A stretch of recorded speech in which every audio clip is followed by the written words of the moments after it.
In an 82 game season, you are bound to have clumsy games, to have games in which you are not playing your best, games in which, well, you probably shouldn't be victorious. But sometimes in an 82 game season, that happens when you're on an 8 game heater and can't find a way to lose, even if you do your best to try and lose the hockey game. And tonight in Nashville, in the first of a back to back for Colorado, they extend their win streak to 8 games by scoring a goal 15 seconds into the contest before the Nashville broadcast even knew what was happening on the ice. And then they rode 35 Mackenzie Blackwood saves, 12 of them coming at grade A pinpoint locations. And the Avs just can't freaking lose. What is going on, Spring? Yeah. Yeah, that was a really funny open you just did. And it's like things are just going their way. I mean, they've been playing very, very, very well. Now, tonight was, in terms of things are just going their way, guess who the schedule drew for you? A bad Nashville. Nashville team. If they were playing damn near any other team in the league tonight, Yep. that's overtime at least.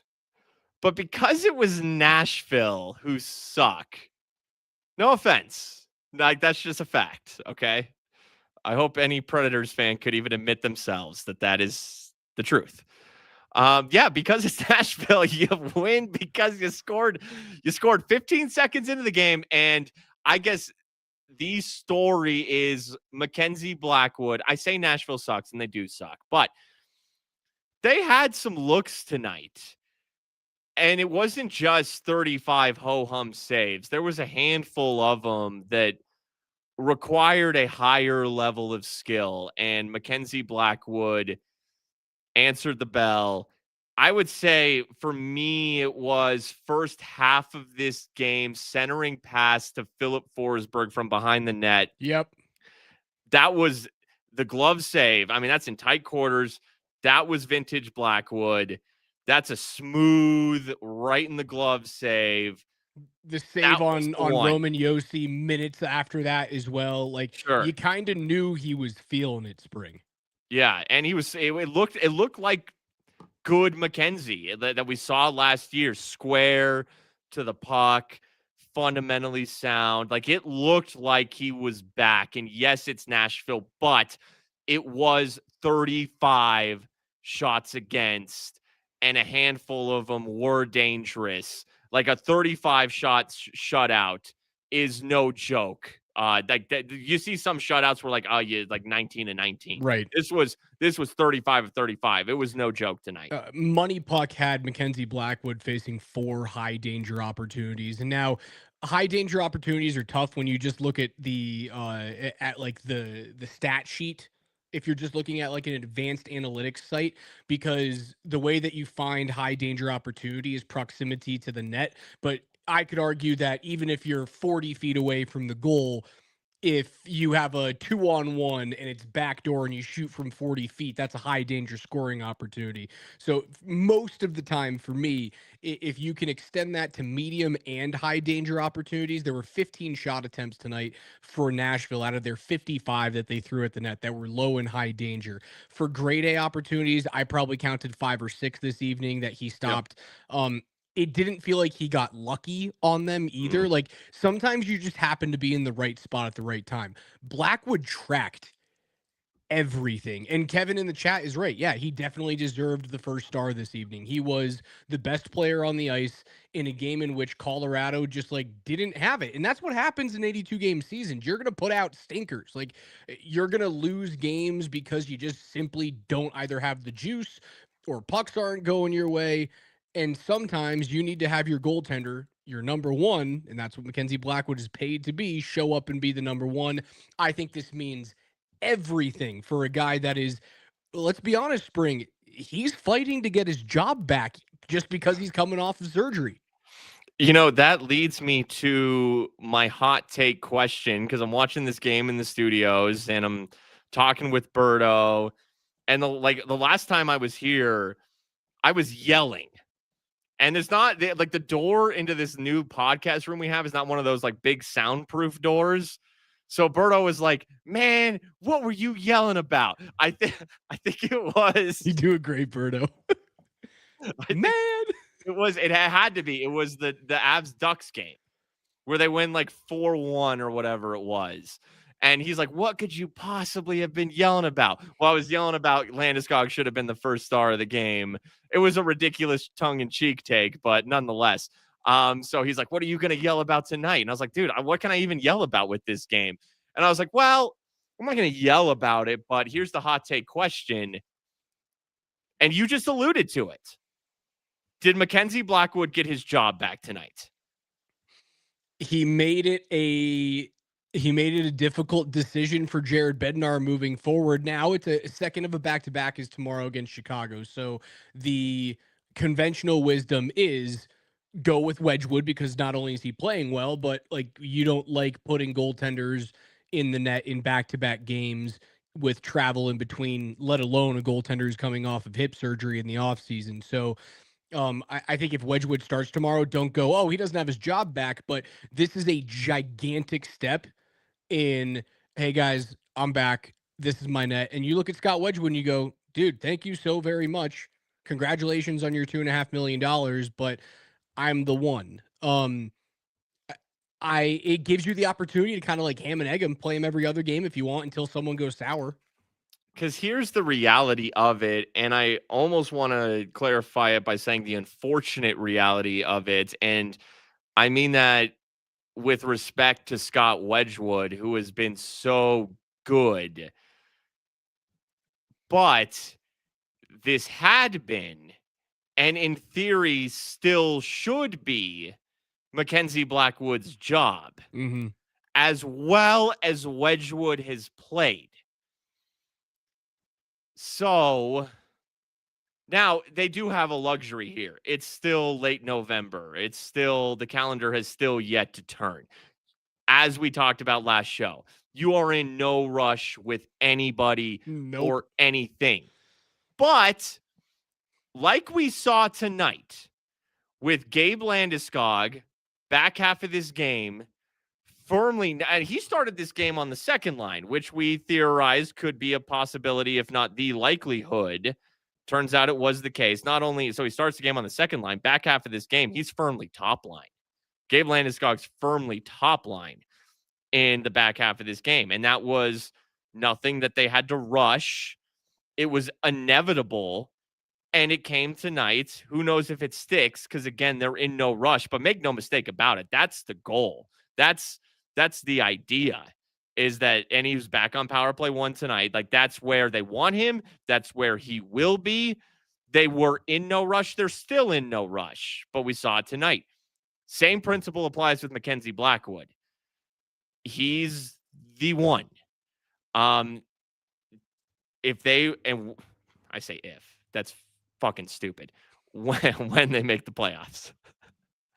Blackwood's your starter. It'd be like impossible for them to miss the playoffs at this point. It would be like the Broncos missing the playoffs is what this Avs team feels like through 21 games. Like, again, they tried to lose the hockey game tonight, almost from Jump Street.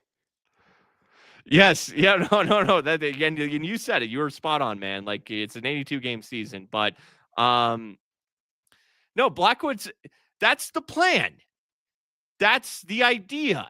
Is even if, let's say this is a world where Mackenzie Blackwood is, it takes through April for him to, doesn't matter. By game 1 of the playoffs, Mackenzie Blackwood is your starter in net. Yeah. He has the higher ceiling. Wedgwood is proving that he is likely the best backup in the league right now with a claim to, hey, I could start for a few teams, but he wants to be here. He likes being here. And I think the ability to continue playing both goalies during the regular season will behoove you as the time the playoffs roll around. Like, you won't have to worry about, the Connor Hellebuck problem in Winnipeg, and Hellebuck is now out for the next 6 weeks as he undergoes microscopic surgery for Winnipeg. But what's happened to the Jets the past few years? Hellebuck plays like 65 games and then he peters out in the playoffs. It's very similar to what happens with Jake Ottinger in Dallas, even though he beats the Avs. Like, don't get me wrong, Ottinger has Colorado's number, but at some point, Otter starts to shit the bed. And most of the time, it's in the Western Conference Final. The past couple of years, it's been against Edmonton.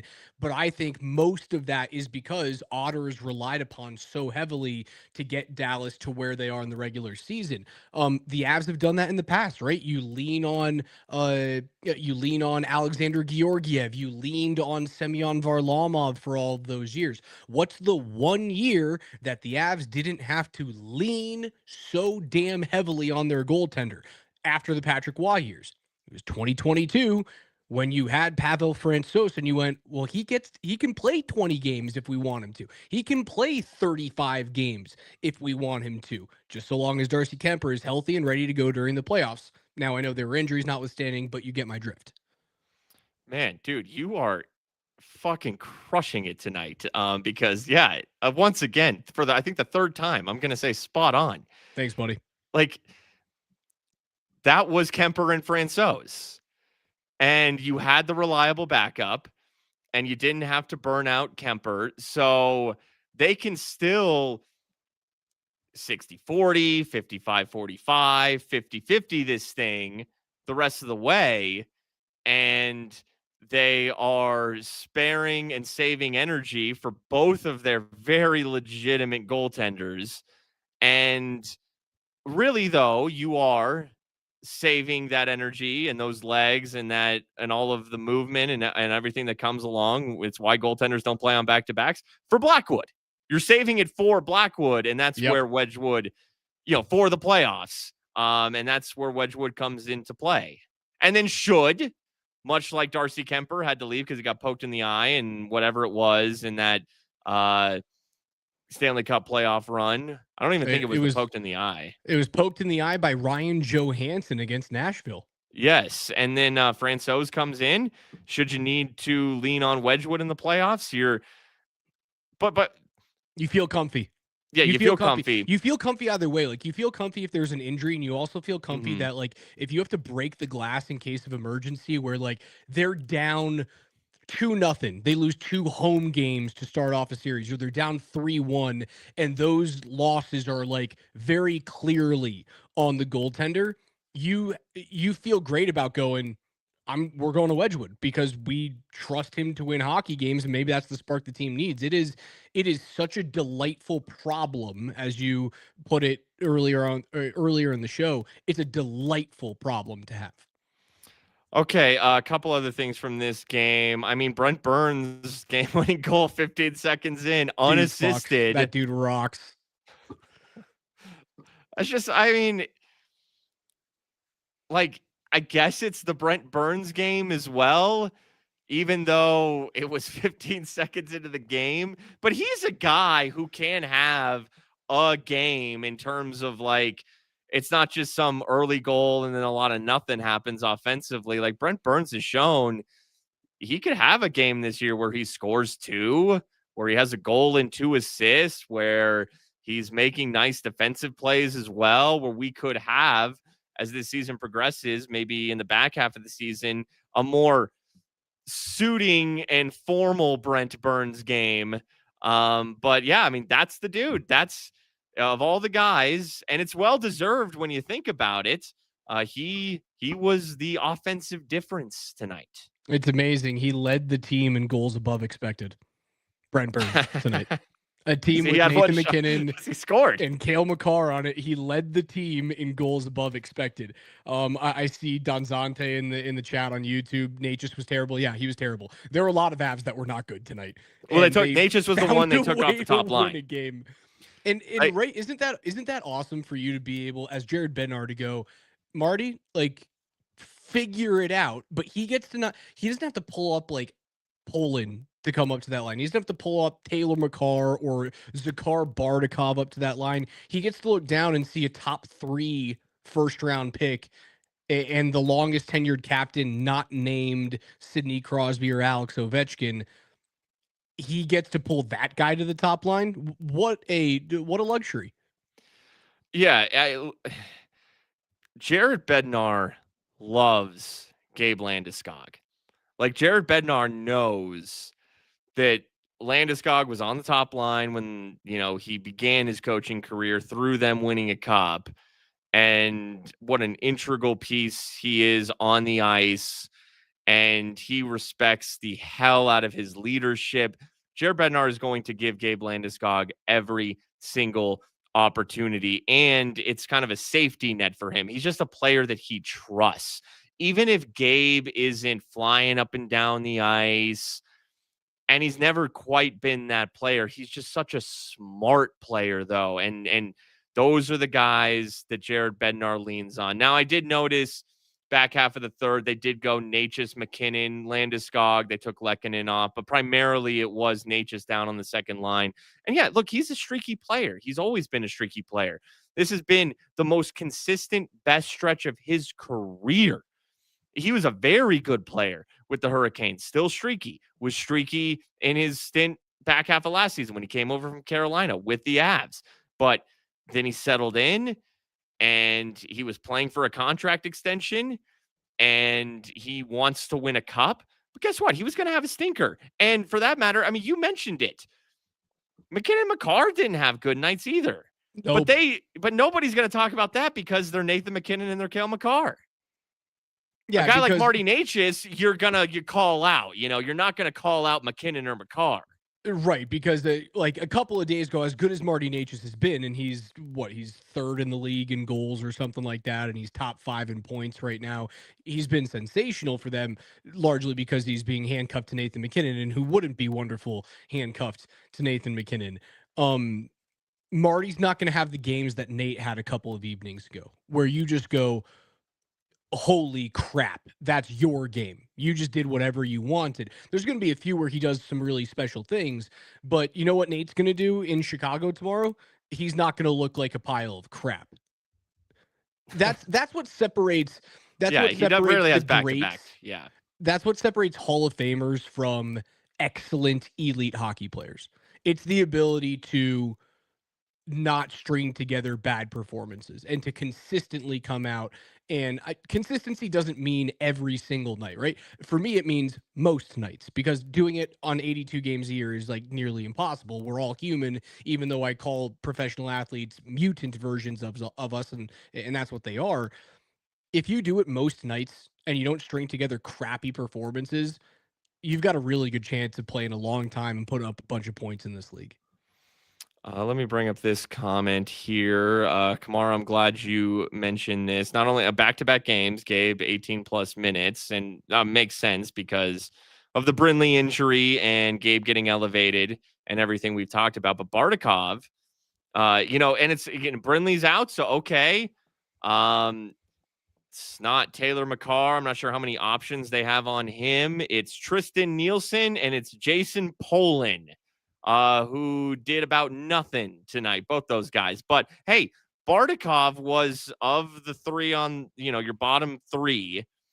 He got 805 tonight, had a shot and goal. Zakhar Bardakov had a really nice kind of checking play against the end boards in the offensive zone or the far wall.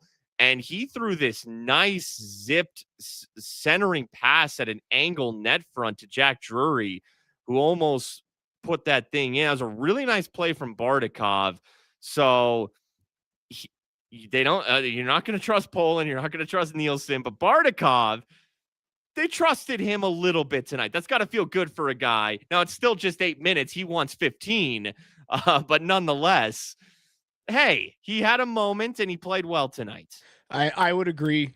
He's a player that you guys know I like his motor. I like his ability just to like run his head through the wall. He feels like he skates as hard as Miles Wood did, but he doesn't do as many catastrophic things when he's around the puck. You know what's funny? Miles Wood scored his 6th goal of the season for. Dang, man, good for him. Good for him. I don't want to like bury the dude because I did enjoy. I enjoyed him when he was healthy in New Jersey, and that's why I thought the deal could have been fun. He just did too many holy crap, that's going to lose us the hockey game things when he was certainly last season. Certainly last season. There's no doubt about it. But how much of that was the back injuries? I really do think that played a large part. And then I think he's a $2 million cap hit, which is really team Oh, friendly. that's hardly anything nowadays. But Brindley's under $1 million. And that's even more team friendly. Yeah, I take Brindley any day of the week because I know he's not going to do something that's going to lose me a hockey game. And that's funny to say because he's got like 25 games of NHL Mm-hmm. experience, maybe not even. I think he's got south of 25, might have south of 20 at this point. He's not going to do something that loses me a game or God forbid a series, much like the Miles Wood thing did Yeah. last year. Like Benny's saying he's got PTSD about Kale stringing together bad games in the Dallas series. I have PTSD about the Miles Wood turnover. And Brindley's got upside. Miles Wood is who he is, even when he's right, which he appears to be right. And he's a very good bottom six player, but Brindley has top six upside. So, and it saved him money, also unloading Coyle, who appears to be playing well as well. But from a cap perspective, I get it. And then Brindley stepped up to the plate, but obviously, and Jared Bednar saying before the game that he did not get good news on Brindley. He was kind of grim about it, but did kind of sound like a week to week thing. That being said, the other three players outside of Brindley who are out all seem relatively close. So Connor, Kiviranta, even Nichushkin. I think O'Connor would have been back on this road trip had they not just had a kid. Mm-hmm. Because OC just welcomed a baby boy like 3 or 4 days ago. I'm going to assume when they jump back home and they have San Jose on like Wednesday night. I think it's the Yep. Wednesday prior to Thanksgiving. They've got San Jose. I expect that he'll be back for that game. I could be wrong, but I just No, that have a makes a ton feeling. of sense. That does, yeah. And yeah, maybe that's a good thing. Is that like I'm not saying it's a good thing that guys go down and are injured, but it allows you to seamlessly plug veterans back into your lineup that know that that's their job, that's their spot, and you're not like competing for it. You can kind of just like slide back in and see if it fits. And if someone underperforms, you retest Brindley sometime in December. Okay, given that, yes, they get a shutout win tonight, but it was lackluster, and it's fortunate that it was Nashville. But Chicago tomorrow. Chicago has been good. Not great, but good. They've been fun. Are you worried? I mean, if you play the exact game you did tonight in Chicago tomorrow, you will lose the hockey game Yes. because what Chicago is a fun, loose offensive unit that have guys who can score. Like Frank Nazar is a delight to watch. Connor Bedard is starting to flourish before our eyes, in terms of being a pure goal scorer. Spencer Knight is turning into the first round pick that we all thought he was going to be out of the U.S. National Development Program. They have a young budding goaltender who's playing. You can make the argument Spencer Knight's playing the best goalie in the NHL right now, and they have a super fun, loose offensive unit. Everywhere else, they're not ready. Of course. But with, now that Brindley's out and Nichushkin's still the best player out, but you add Brindley to the list, OC won't be back. I mean, I'd rather have Kiviranta than Then anyone in their Jason bottom Poland, three. yeah. Yeah. So, given how they look tonight, I don't know. Like, it kind of does. Now, what's funny is they're the best team in the NHL. They have some of the best players. I mean, they got the Hart Trophy favorite and the Norris Trophy favorites. And Natchez is still damn good. And Landeskog is starting to come into his own. And I think Arturi Lehkonen is a guy who's due. Man, it's funny. Heat on Natchez. I'm telling you, Lehkonen could be doing more, but we love that player. He works his ass off. It was like, man, he's snake bitten. Then he got a couple goals. Now he's like kind of back to where he was. But all of these players are more than capable than just flipping a switch. And even though they look like shit tonight, And there are a lot of elements that just suggest tomorrow might be a loss. Yeah, They could, though, just do the thing and win I that think game. I think tomorrow has to be a game in which the power play performs for you to win. Right? Eventually this stops. Like Sure. you're not going to play 82 games and go like 76 1 and 5 if that's is that the mark 76 1 and 5. You're not going to do that. I think that's how the math comes out. Yeah. Um Eventually this comes to a halt. Tomorrow, second leg of a back-to-back against a plucky Chicago team that probably wants to prove to everyone, hey, we're actually here. We're a force to be reckoned with. Look who we just played well, or look who we just beat. The Colorado Avalanche, the mighty Avs. Yeah, it is shaping up for a game that they could lose, but I have a feeling the power play with Gabe Landeskog at the net front tomorrow is going to tally a couple of times. I really liked Gabe's ability to go and retrieve pucks in the corners. I think that's something that the power play hasn't really had. Shots that miss the net, pucks that get rimmed. Landy's elite at picking those pucks up. I don't think they have like a really awesome other dude on that power play unit that does it. I think they're going to score.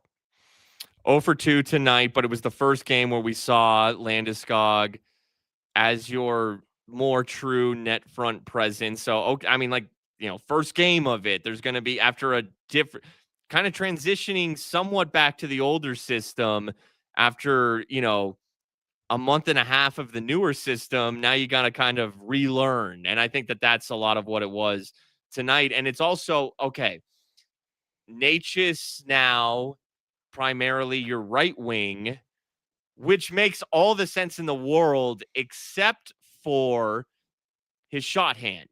Right. That's it. Like, I would love a left-handed shot on that side, but Natchez is too good. So that's just something that they have to figure out.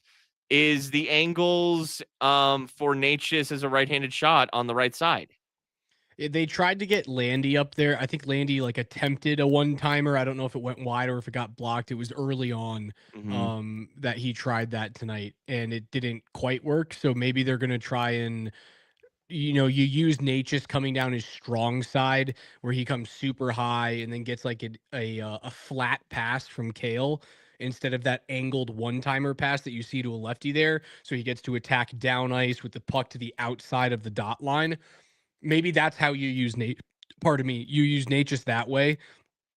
And he comes down and he swaps spots with Landeskog, and then Landy's on that flank, and you go Natchez around the net to McKinnon, Makar, one-timer Landy.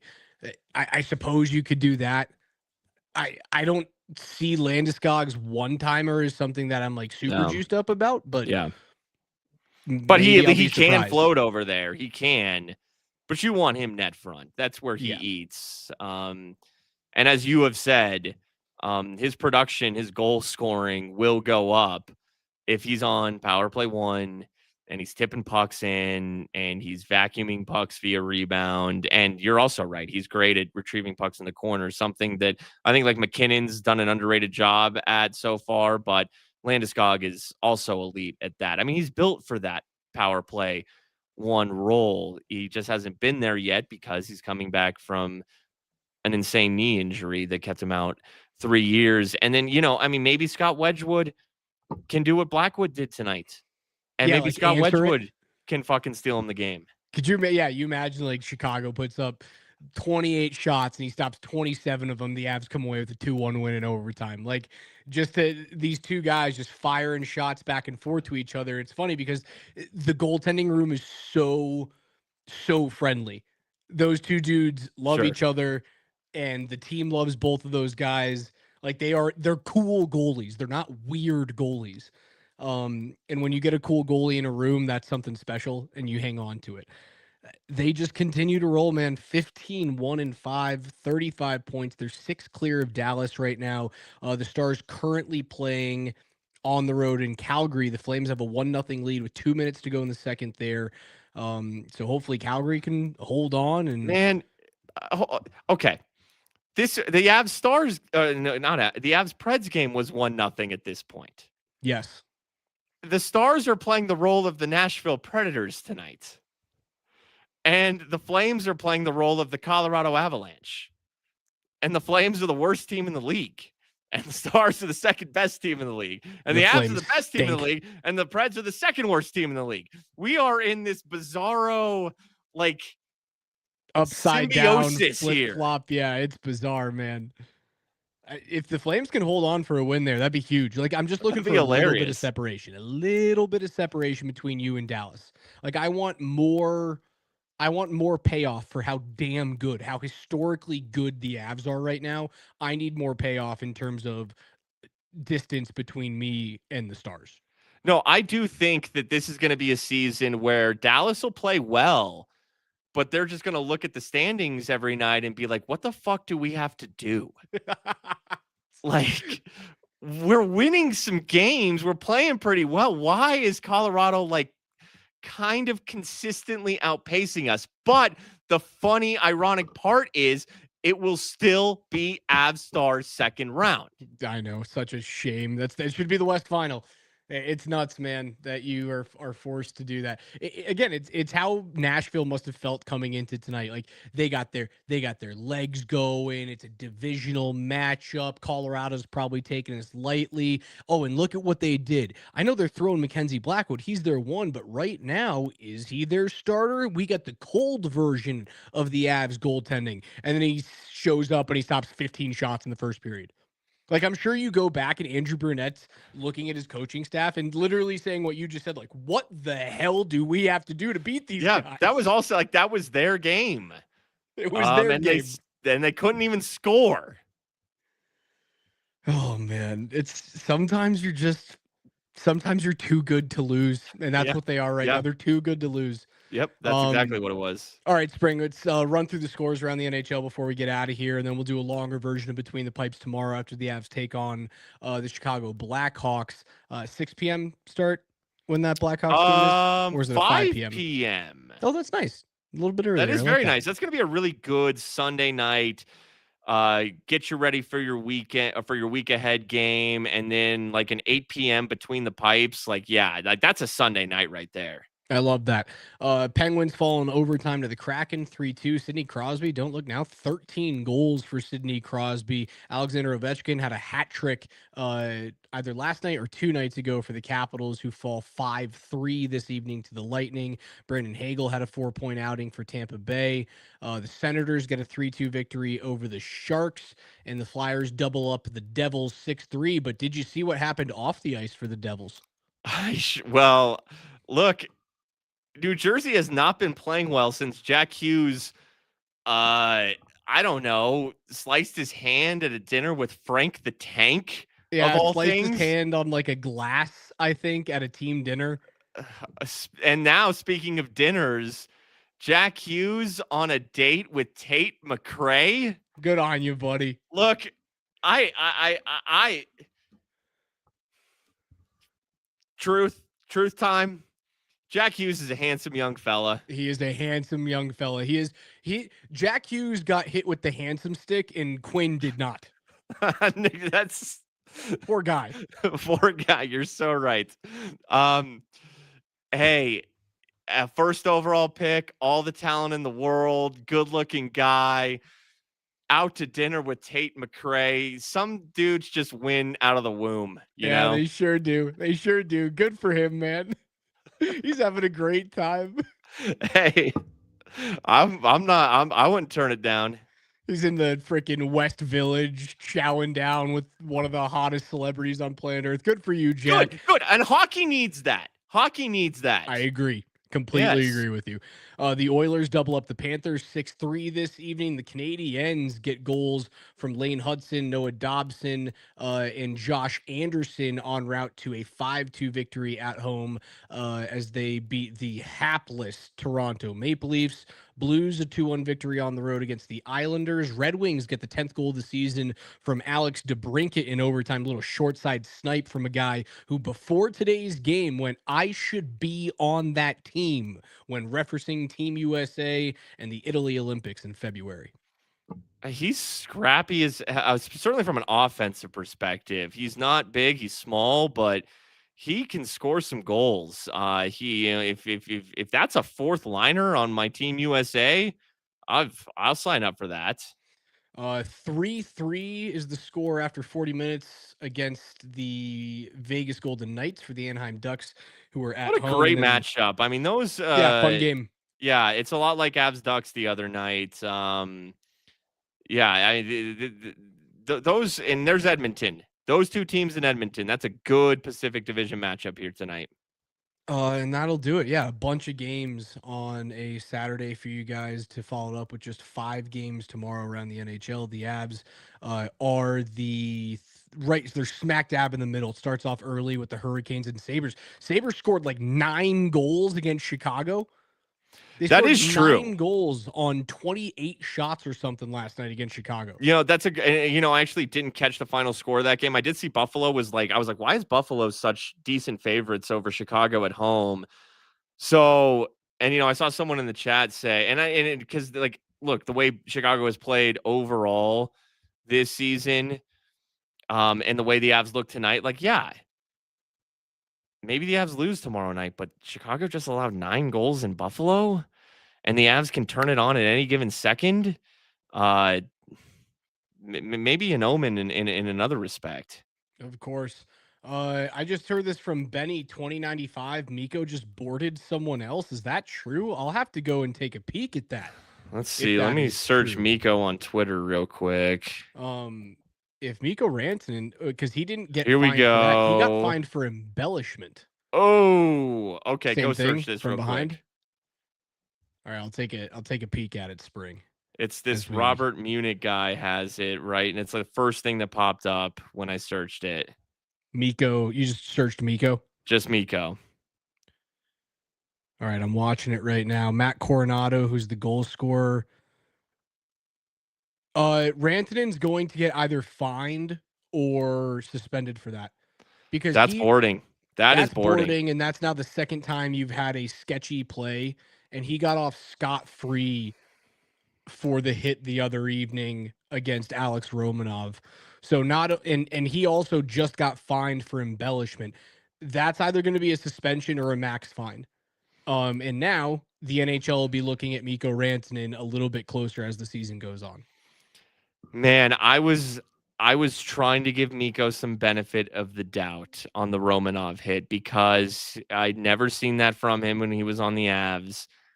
I had seen some, loose skating, some lack of awareness. He kind of gets pushed from behind, although he still does extend his hands into Romanov. So it was a bad play, regardless of any excuses I would like to make. Now you put this on top of it, and there's no excuse on this one. No, he saw numbers the whole way. This is like he didn't get tripped up by Yeah. Scott Mayfield here. He made a decision to put Matt Coronado into the boards. Wow. I'm shocked, to be honest with you, that Miko would have 2 of these in a week span. And, fool me once, shame on you. Fool me twice, shame on me, or whatever it is. Like now, second time, now we got a sample size. What is going on with this dude? Yeah, I don't know, man. That's not the Mikko Rantanen I'm used to. Yeah, that's unfortunate. That's sad to see, actually. He's gonna get Wow. suspended for that. He's gonna Yeah. get a game for that. Yeah, that's dirty. I can't Dang. believe All I'm right. saying this, but that is straight up dirty. Well, we'll have news on that tomorrow. As we have the Avs and Chicago Blackhawks at 5 p.m. We'll talk about that game. We'll talk about what happens from this Mikko Rantanen hit on Matt Coronado of the Calgary Flames. Coronado, the only goal scorer in that 1-0 lead currently for the Flames going into the third period. Weird things happen when you play next to Jamie Benn, don't they, Mark Springer? Avs win 8 straight. They can't stop losing even when they try to lose hockey games. But for Spring doing the good work on network this evening, I'm Raj. Thanks for listening to Between the Pipes on Altitude Sports Radio. We'll see you guys tomorrow night.